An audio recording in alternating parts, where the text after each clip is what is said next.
Friends, YouTube channel में आपका स्वागत है। और आज का सब्जेक्ट है सर्कल, जिसको हिंदी में वृत्त कहते हैं। तो आइए बोर्ड पे हम बताते हैं सर्कल के बारे में। आज बताते हैं किसी एक निश्चित बिंदु से समान दूरी पर स्थित बिंदुओं का, इसका जी बिंदुओं का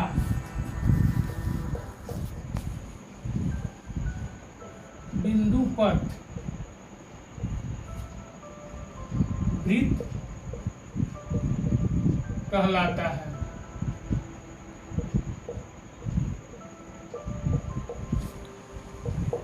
अब आप लोग कहिएगा कि समान दूरी पर कौन सा बिंदु है। तो ये जो है ना, समान दूरी पर,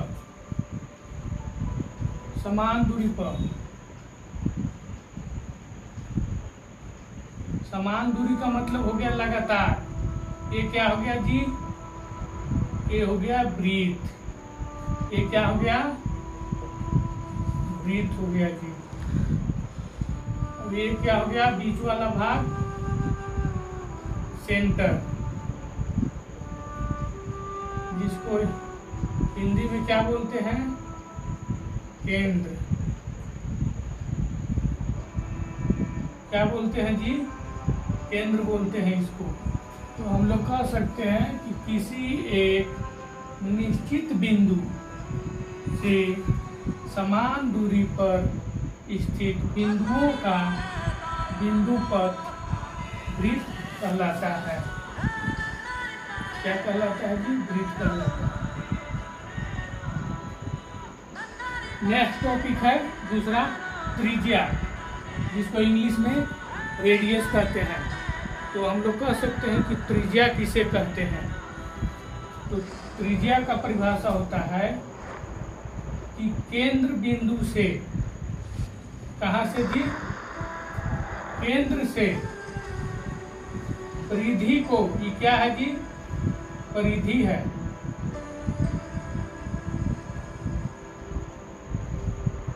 ये क्या है जी? परिधि है।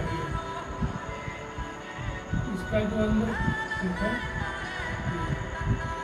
तो कहता है कि केंद्र से परिधि को छूने वाली रेखा को, ये क्या है जी? एक लाइन जो है, ये रेखा ही क्या है जी?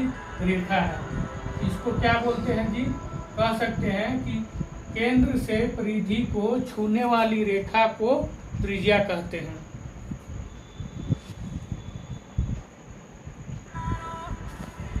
इसको इंग्लिश में रेडियस,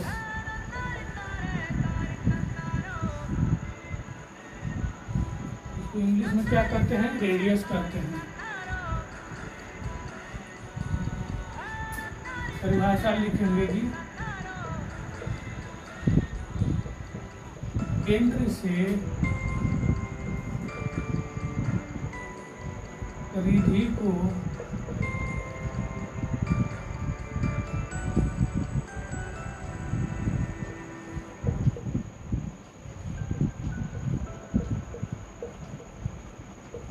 छूने वाली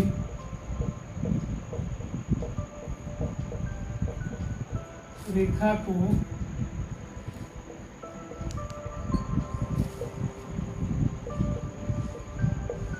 त्रिज्या कहते हैं। तो आई होप, आशा करता हूँ कि आप लोग को समझ में आ गया होगा। चलिए नेक्स्ट टॉपिक पे। नेक्स्ट टॉपिक है जीवा। ये हो गया वृत्त जी, ये हो गया केंद्र।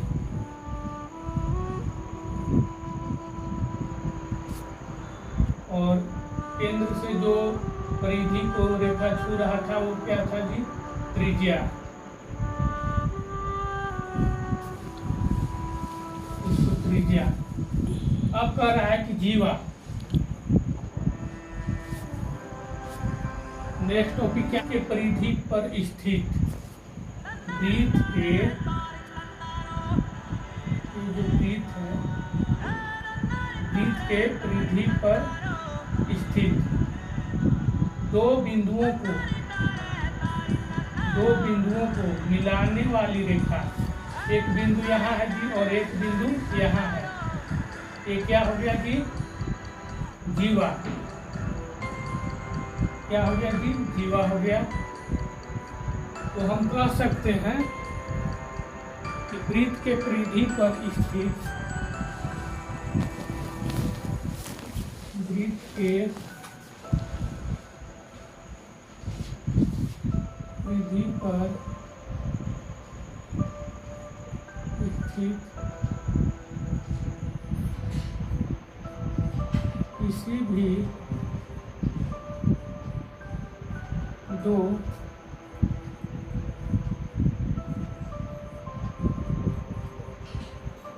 बिंदुओं को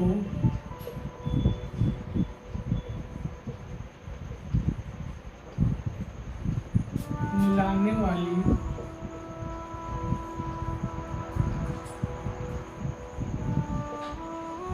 रेखा को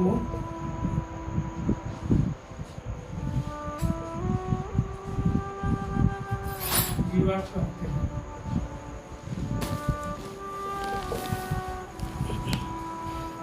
तो आशा कर में आ गया होगा जीवा के बारे में। वृत्त के परिधि पर स्थित दो बिंदुओं को मिलाने वाली रेखा को, ए बिंदु ए है, ए बिंदु बी है, ए से बी तक जो मिल रहा है जी, इसे क्या बोलते हैं? जीवा। इसे क्या कहते हैं जी? जीवा। अगला टॉपिक है व्यास, उसको इंग्लिश में डायमीटर कहते हैं।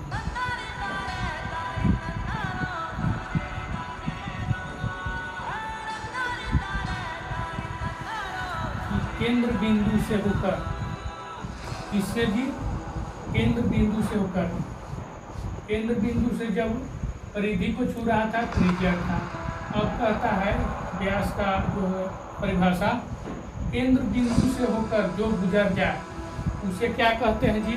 डायमीटर कहते हैं। तो केंद्र बिंदु यहाँ है जी, तो केंद्र बिंदु से जो रेखा होकर गुजर जाए, ये रेखा इस बिंदु से होकर क्या हो जा रहा है जी? गुजर जा रहा है।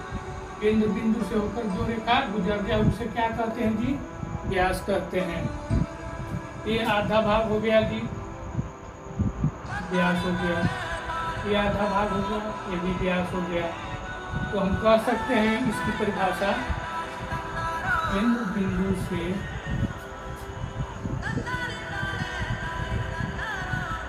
इसे होकर जी, केंद्र बिंदु से होकर जो रेखा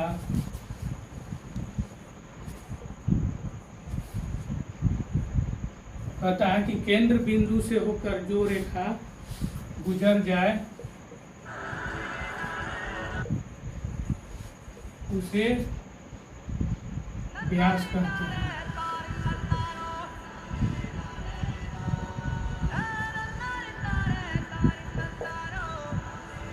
उसे क्या कहते हैं जी? व्यास। ये क्या हो गया जी? डायमीटर।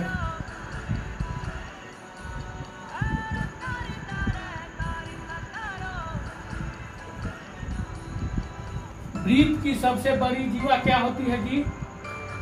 अगर कोई पूछे कि वृत्त की सबसे बड़ी जीवा, तो व्यास होती है।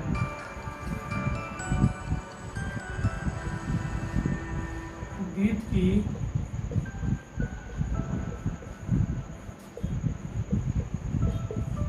सबसे बड़ी जीवा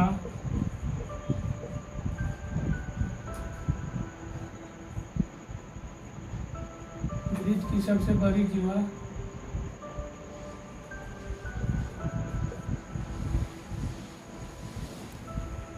व्यास।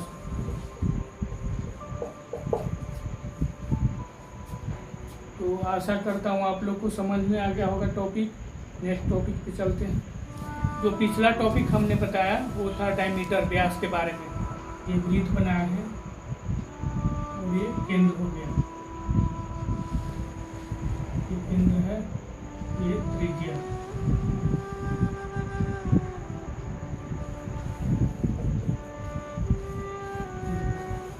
तो तो हम कह सकते हैं कि व्यास का तो परिभाषा बता दिए, व्यास का फॉर्मूला बता दिया। जो रेखा केंद्र से होकर गुजर जाए उसे क्या कहते हैं जी? व्यास कहते हैं। जो केंद्र से होकर गुजर जाए। तो ई आर है जी, R1, ई R2 हो गया। हम लिख सकते हैं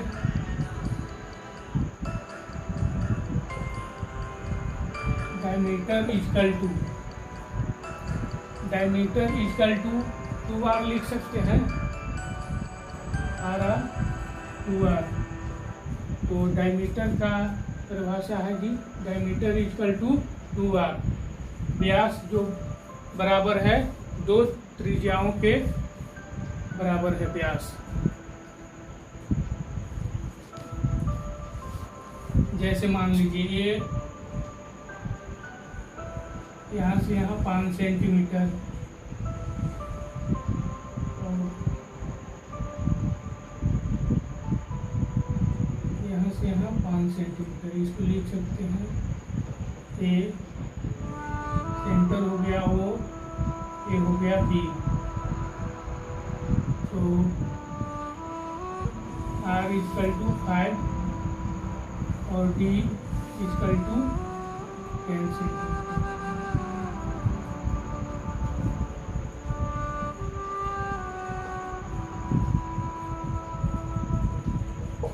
वृत्त का क्षेत्रफल इक्वल टू क्या होता है जी? पाई आर स्क्वायर। वृत्त का क्षेत्रफल equal to pi are square. Pi का मान 22/7 होता है जी, इंटू आर स्क्वायर। आर का जितना मान दिया रहेगा तो वैल्यू यहाँ आ जाएगा।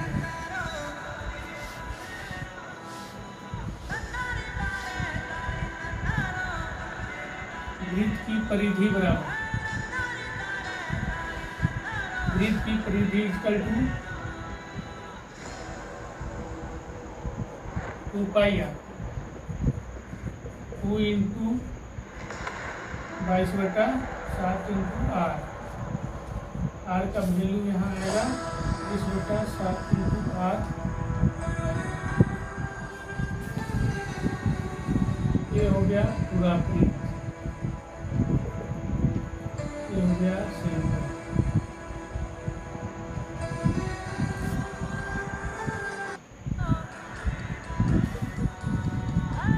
सेंटर हो गया जी, ये हो गया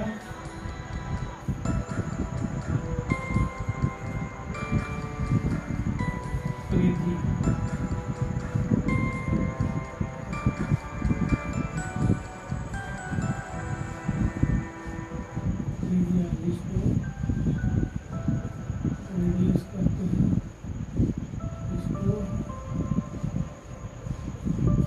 कहते हैं।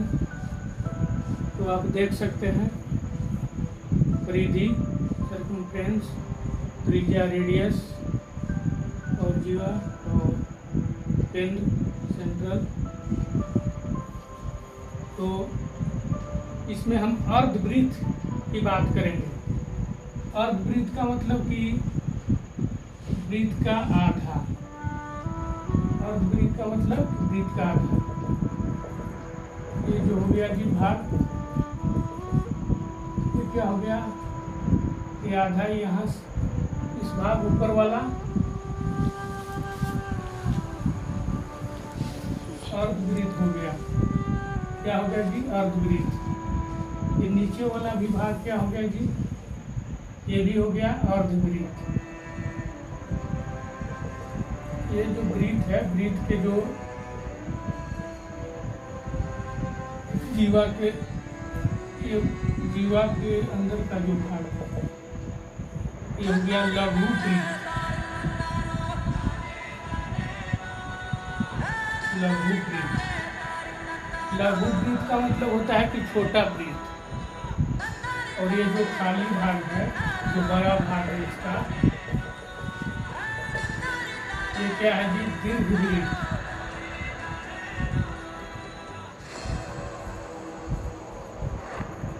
ये क्या है, दीर्घ वृत्त रेखंड के बारे में। तो ये वृत्त है, ये त्रिज्या हो गया यहाँ से यहाँ,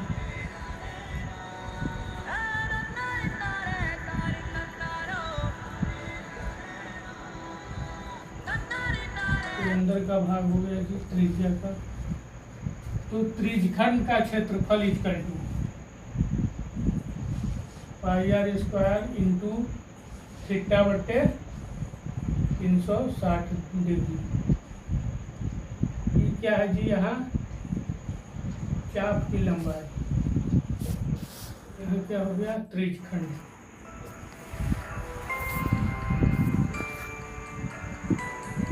इस भाग को क्या बोलेंगे, त्रिज्यखंड बोलेंगे। इस भाग को क्या बोलेंगे जी, त्रिज्यखंड बोलेंगे।